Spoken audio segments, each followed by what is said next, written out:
The air in Langley crackled with a tension thicker than the morning fog clinging to the Virginia woods. It wasn't merely a presidential visit. It was a reckoning. President Eisenhower, a man forged in the crucible of war, stood on the precipice of a battle far more insidious than any he'd faced on European soil. A shadow war, fought not with bullets, but with secrets, lies, and betrayals that threatened to unravel the very fabric of American security. Eisenhower, now back in the Oval Office for his second term, made a historic and unexpected visit to CIA headquarters. His arrival sent shockwaves through the intelligence community. Was this a strategic realignment, a dramatic announcement, or a brutal purge of the Cold War's murky underbelly? This singular moment had the potential to redefine the future of U.S. intelligence and, by extension, the delicate balance of global power. We now delve into the shocking details of Eisenhower's visit and the profound, often fearful, reactions it ignited, all framed by a personal lens of historical perspective. The atmosphere at CIA headquarters was suffocating, laden with unspoken anxieties. No one truly grasped why President Dwight D. Eisenhower, the celebrated war hero now serving his second term, had chosen this particular moment to descend upon Langley. He'd arrived with a chilling lack of fanfare, his motorcade parting the dense morning fog like a surgeon's scalpel. The press had been deliberately excluded, heightening the sense of ominous secrecy. Security was at an unprecedented level. Inside, the agency's top brass, men hardened by years of covert operations and Cold War maneuvering, gathered in the main briefing room, exchanging furtive, nervous glances. Something was profoundly amiss. Presidents had visited the CIA before, but never with this palpable air of urgency, this suffocating secrecy. Eisenhower entered the room, his face an impassive mask. There was no trademark Eisenhower grin, no reassuring wave. He simply strode in, his presence, normally a source of comfort and strength, now consuming the room with an almost oppressive weight.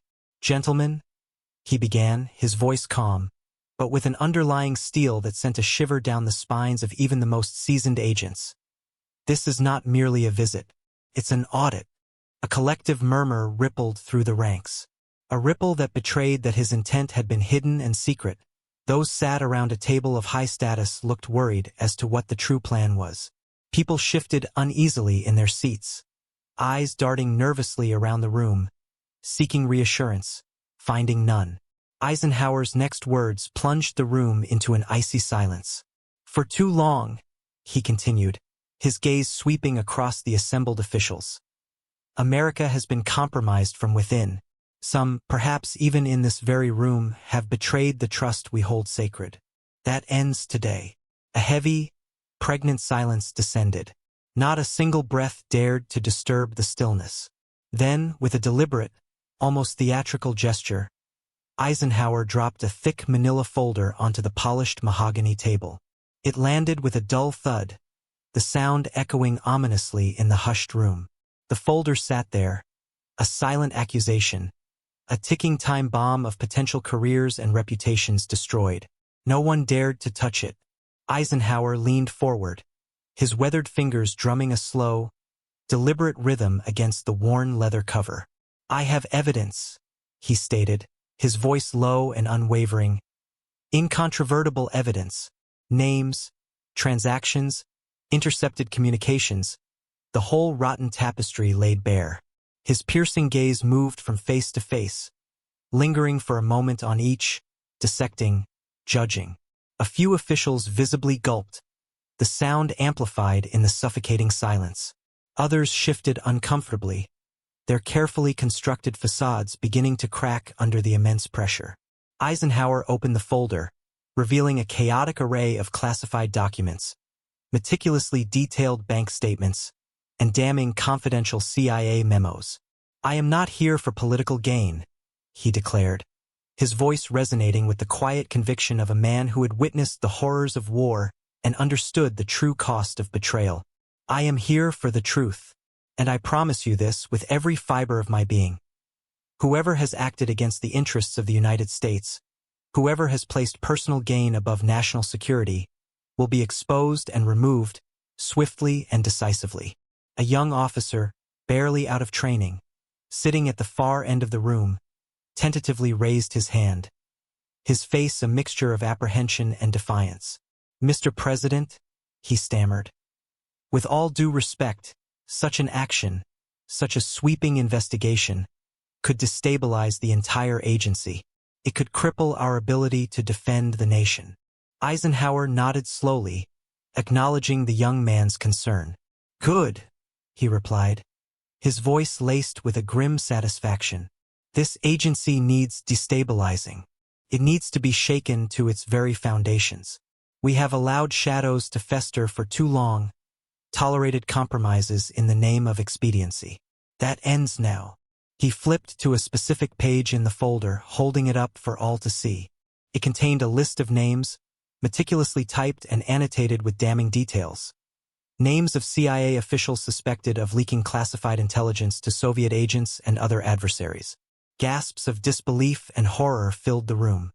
Some faces drained of color, turning ashen in the harsh fluorescent light. A high-ranking officer, General Caldwell, a man known for his unwavering loyalty and iron will, clenched his fists, his knuckles turning white. Eisenhower's gaze locked onto Caldwell's. "General Caldwell," he said, his voice dangerously calm, "perhaps you would care to explain this association?" Caldwell's face turned a ghastly white. Sweat beaded on his forehead, despite the cool temperature of the room. The silence was deafening, broken only by the frantic pounding of Caldwell's own heart. The entire room held its breath, waiting for the inevitable explosion. Then, in a move that defied all expectations, a move that would send shockwaves through the corridors of power and rewrite the history of the Cold War, Eisenhower reached under the table and pulled out a microphone.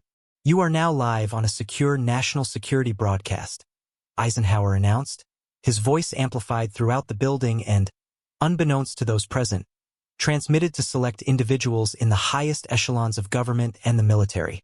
"America is watching." The silence was absolute, broken only by the hum of the recording equipment. Every officer, every agent, every secretary in the CIA headquarters had stopped what they were doing, frozen in place, listening with rapt attention to the unfolding drama.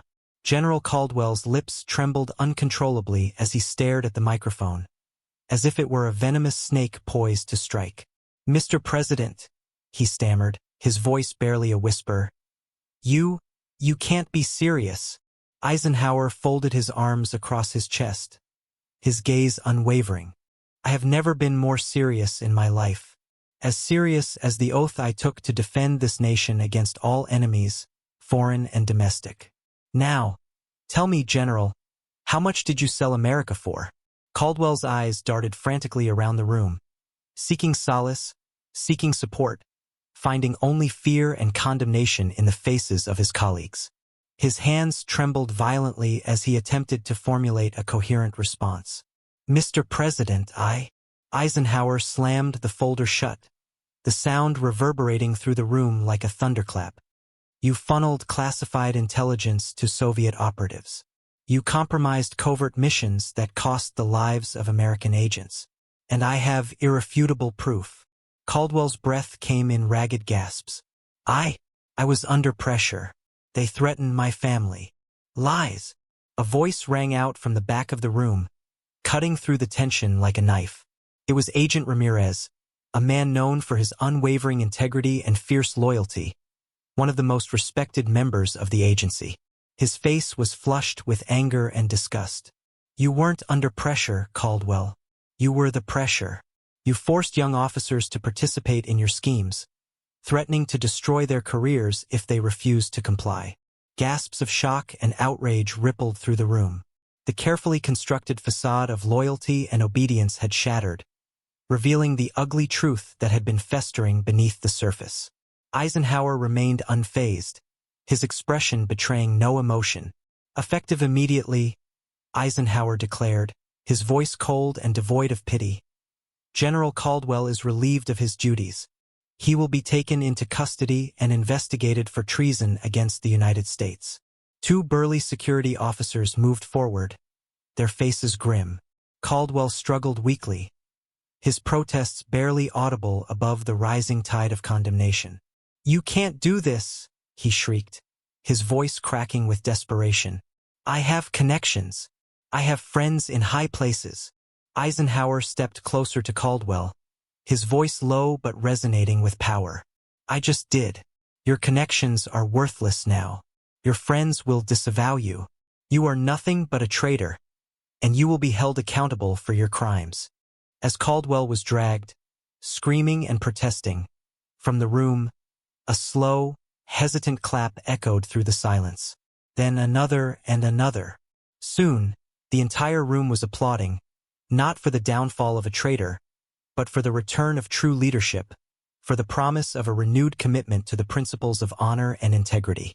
Eisenhower turned to face the remaining officers, his gaze sweeping across their faces, assessing their loyalty, searching for any remaining signs of deception. "This," he stated, his voice clear and resolute, "is just the beginning. If you are loyal to the United States, if you have acted with honor and integrity, you have nothing to fear. But if you have been complicit in this betrayal, if you have placed personal gain above national security." He let the words hang in the air, allowing their weight to sink in, before delivering his final, chilling line. "Start packing your bags." The tension inside CIA headquarters was almost palpable, a suffocating weight that pressed down on every officer, every agent, every secretary in the building.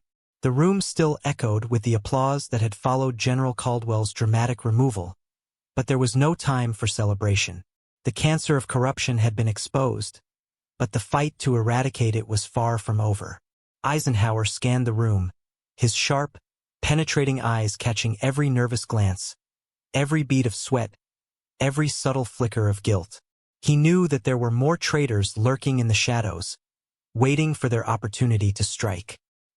He raised a single sheet of paper, his hand steady despite the gravity of the situation.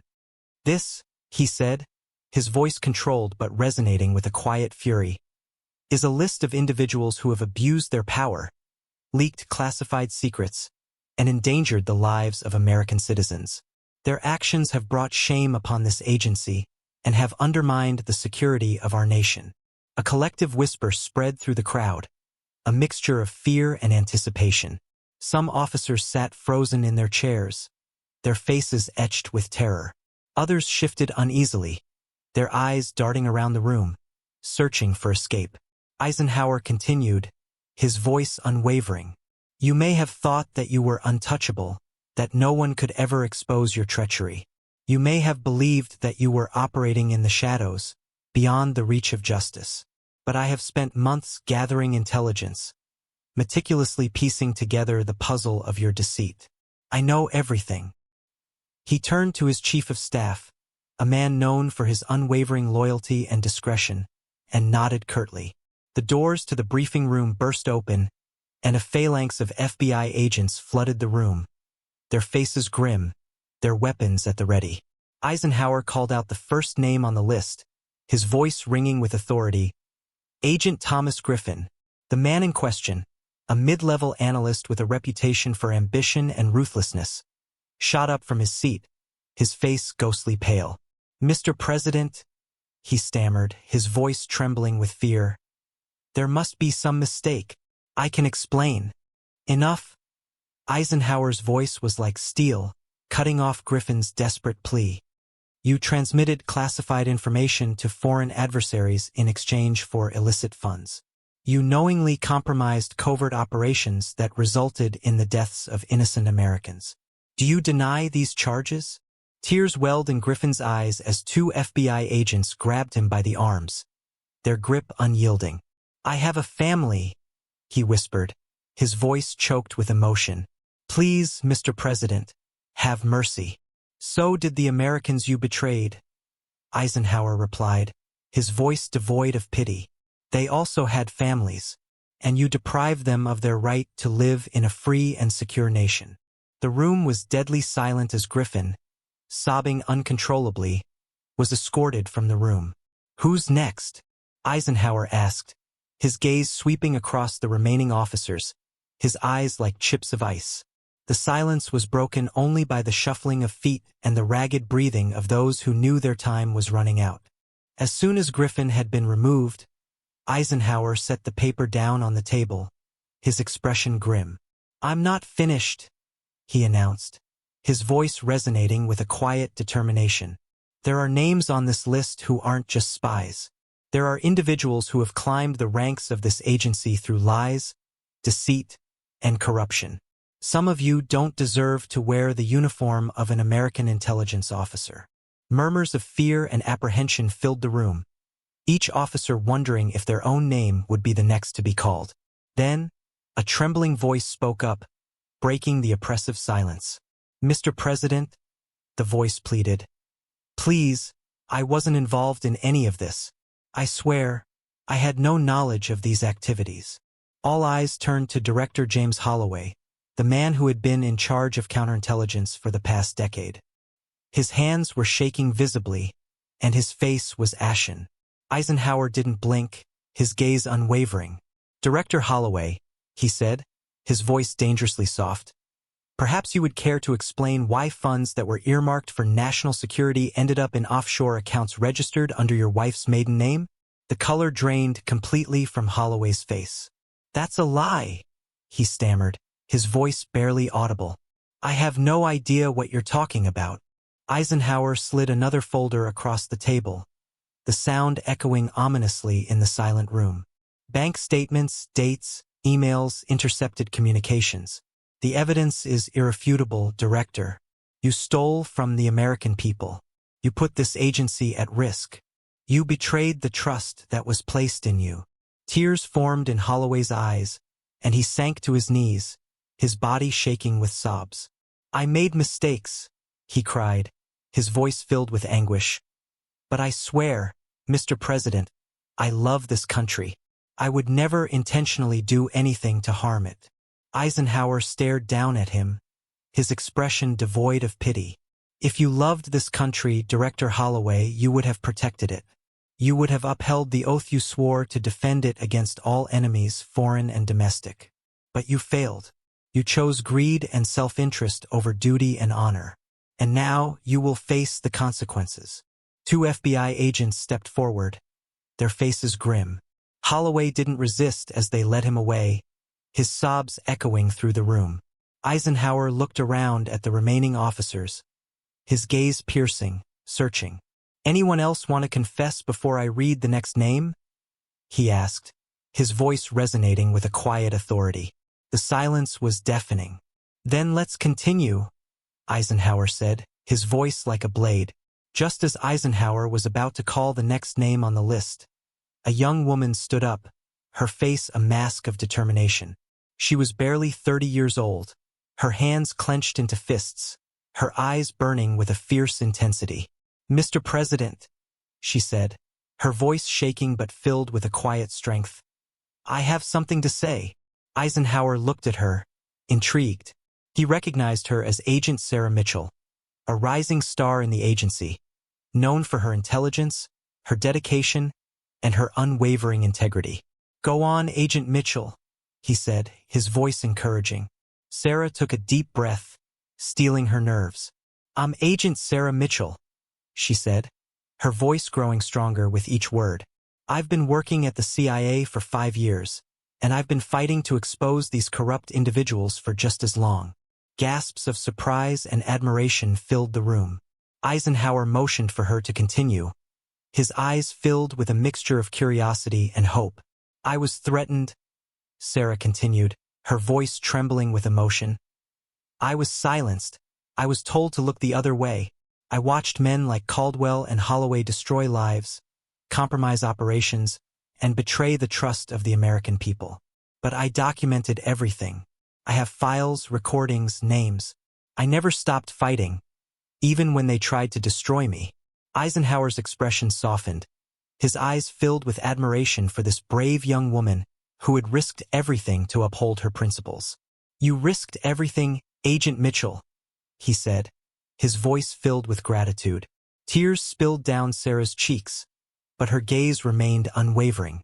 "I did it because I believe in America," she said, her voice choked with emotion.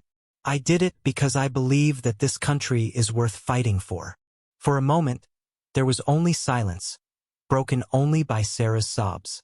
Then, Eisenhower extended his hand, his eyes filled with respect. You're the kind of patriot this country needs, Agent Mitchell, he said, his voice filled with sincerity. You're the kind of person who makes me proud to be an American. Sarah took his hand, her fingers trembling. Eisenhower turned to face the room, his voice ringing with renewed determination. This, he said, gesturing to Sarah, is what real service looks like.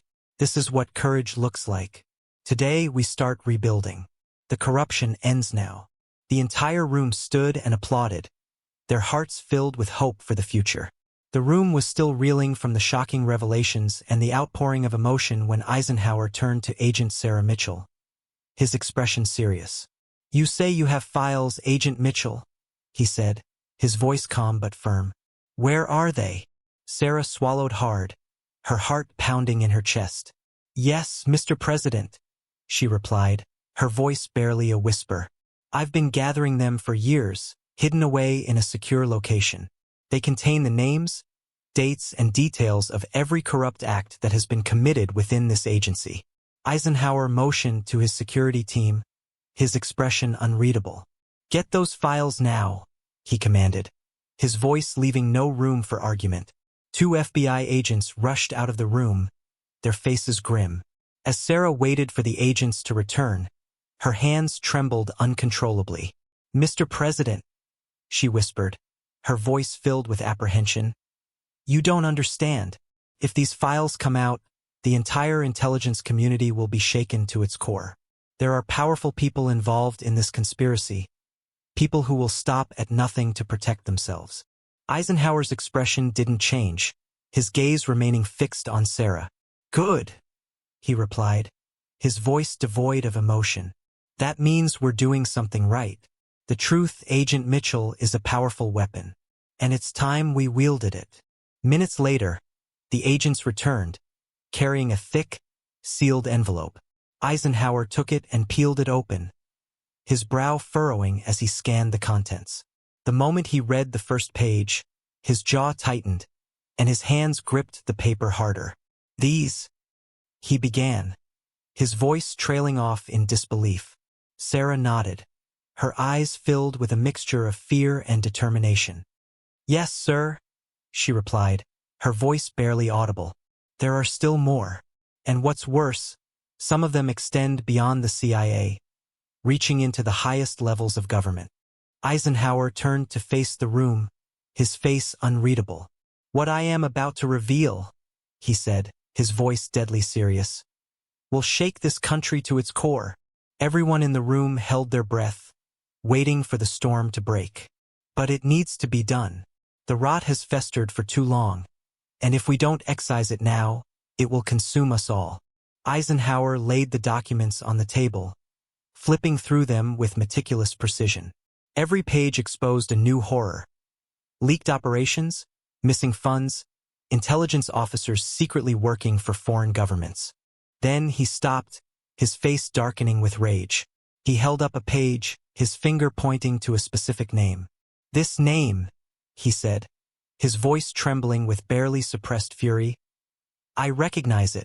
The room went silent, the tension almost unbearable. Eisenhower's gaze locked onto a tall, gray-haired man sitting quietly in the back of the room, his face betraying no emotion.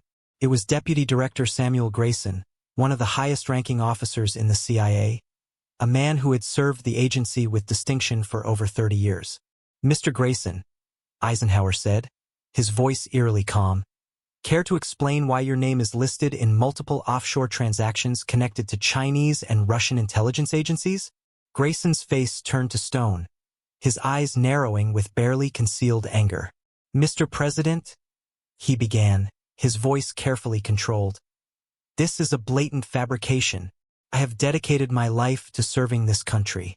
I would never save it, Eisenhower interrupted, his voice like a whip. You thought no one would ever find out. You thought you were safe operating in the shadows, beyond the reach of the law. But you were wrong. Your treachery has been exposed, and you will be held accountable. Suddenly, Grayson lunged for his pocket, his hand grasping for a hidden weapon. An agent shouted a warning, but it was too late. In a flash, Secret Service agents tackled Grayson to the ground, pinning him beneath their weight.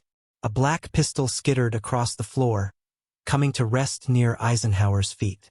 The room erupted in chaos, officers scrambling for cover, their faces contorted with fear. Eisenhower didn't move, his expression unchanged. He simply watched as Grayson was restrained, his body writhing in a futile attempt to escape. Then he turned to face the others, his voice ringing with contempt. "This," he said, his voice heavy with disappointment, "is what betrayal looks like. This is the face of evil. This is the price of complacency." The weight of those words crushed the room, silencing the chaos and reminding everyone of the gravity of the situation. For the first time, some officers began to cry, their faces buried in their hands. The room was dead silent, the weight of what had just happened pressing down on everyone. Eisenhower exhaled slowly, rubbing his temples with his fingers. "I knew corruption ran deep within this agency," he murmured, his voice barely audible. "But I never imagined it reached this far."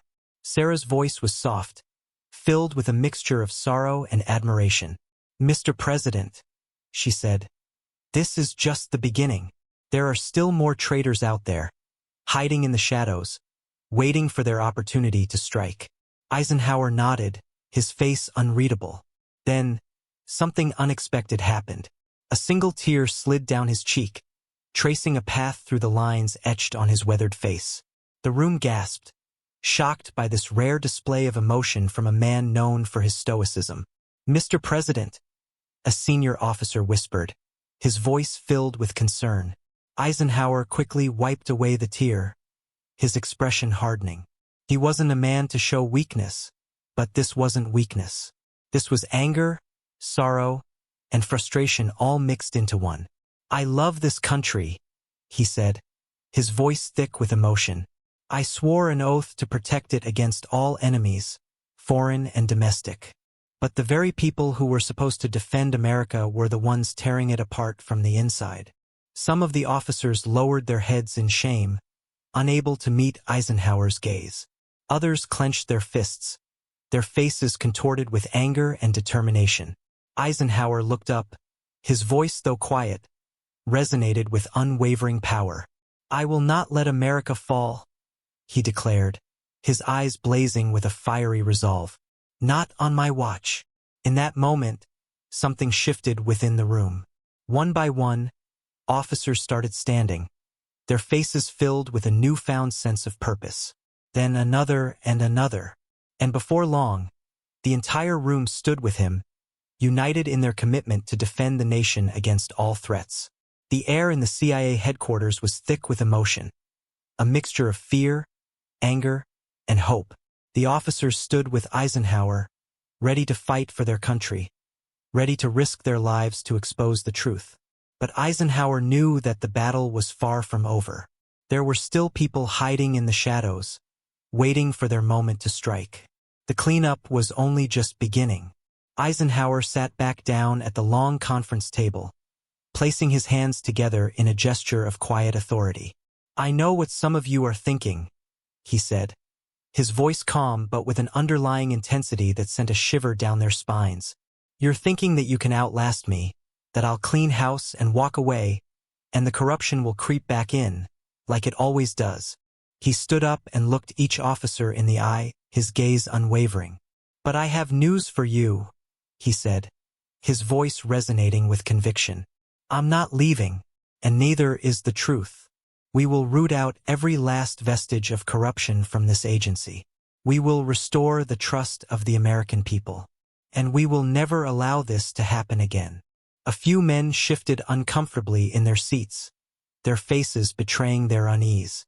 One officer, Agent Norris, cleared his throat, his voice trembling slightly.